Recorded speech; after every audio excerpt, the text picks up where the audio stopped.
And now men want to ask me why I'm not into the playoffs this weekend. I'm sorry.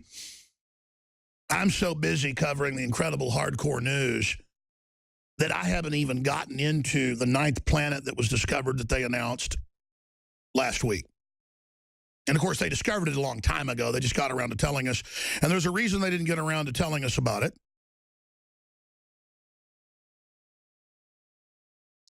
I am someone who always got sick and tired of hearing about Planet X. Because as long as I've been on the air, people are saying it's coming next year, it's coming in 3 years, it's going to happen. The ancients said it comes through every 20,000 years in a different type of orbit that doesn't go in circles around the sun, but goes way out past the Kuiper Belt and comes in basically at an elliptical. And then I started reading deeper into this planet, and there it was, a 20,000-year deformed orbit going out into deep space, 10 times the size of the Earth. It is Planet X, folks.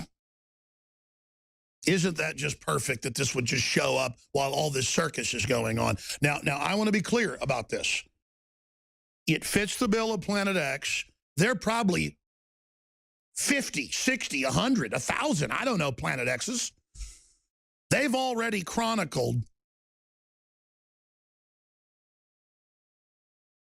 hundreds and hundreds of planetoids bigger than Pluto in the Kuiper Belt out past the former 9th planet, named after the god of the underworld. A fitting name. The Roman god of hell.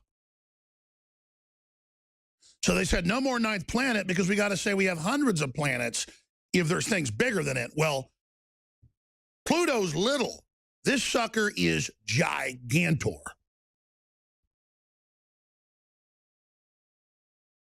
Compared to Pluto.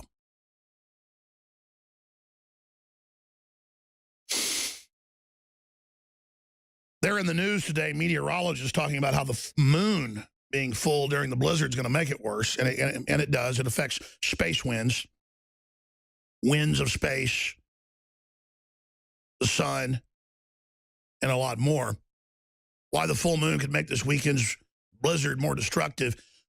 Who knows what this planet is going to do coming closer in to the solar system?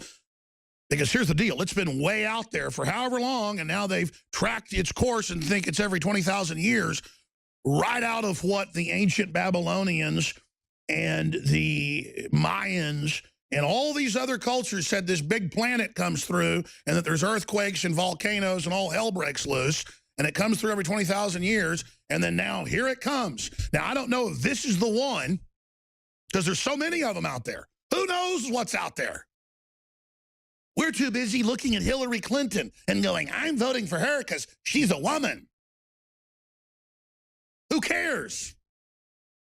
What I'm getting at is we don't have time for racism and sexism and all this fighting and all this garbage and all this divide and conquer when we have genetic engineering going on, splicing and mutating every species on the planet like something out of H.G. Wells' The Island of Dr. Moreau, squared. Planet X, they've discovered it. 10 times bigger than Earth, the size of Neptune, a gas giant, with a 20,000-year orbit, exactly what a bunch of the ancients said. They said it when it comes back through, it causes massive catastrophes, volcanoes, you name it. By the way, Kit gave me a whole stack of articles about record volcanoes. I laid it somewhere, I think in there by the coffee pot. But I'm going to have to actually get to that halfway into the hour with Michael Schneider from the Economic Collapse blog and get his take on it. And here's the deal, folks. I don't want to say I'm eating my hat on this, but I've been very, very critical of the perennial books that have been coming out since the mid-90s about Planet X is coming. It's a gas giant, 20,000-year elliptical orbit. You know, the Babylonians talked about it, the Zoroasters, the Mayans. I never said that I didn't think that there aren't a whole bunch of planets out there. They've proven there's hundreds of them that are out in the Kuiper Belt past Pluto. That's why they delisted it, as I said earlier. What I was getting at is constantly saying it's coming next year and constantly saying it's the end of the world and the movie 2012, and then I get blamed for it. They would, I mean, so many news articles going, Alex Jones is the one who said we didn't go to the moon and that aliens run everything and that the Himalayas are going to be, you know, at sea level. Hey, Alex, 2012 didn't kill everybody. And so it just gets old. But it does show how the ancients were certainly right about big planets that come through, and there are big disasters, and there are big asteroids that hit the Earth, and there are big Earth changes, and the elite shouldn't be the focus of everything. They're all busy. I saw another headline last week going, Alex Jones says the elite want off-world colonies to escape Earth. I was quoting top elitist on their way to Davos saying that was going to be up for discussion. It was mainstream news.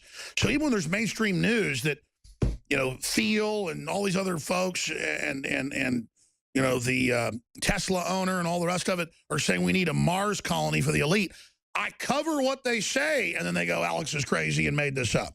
So see, that's how they operate. They think you're stupid.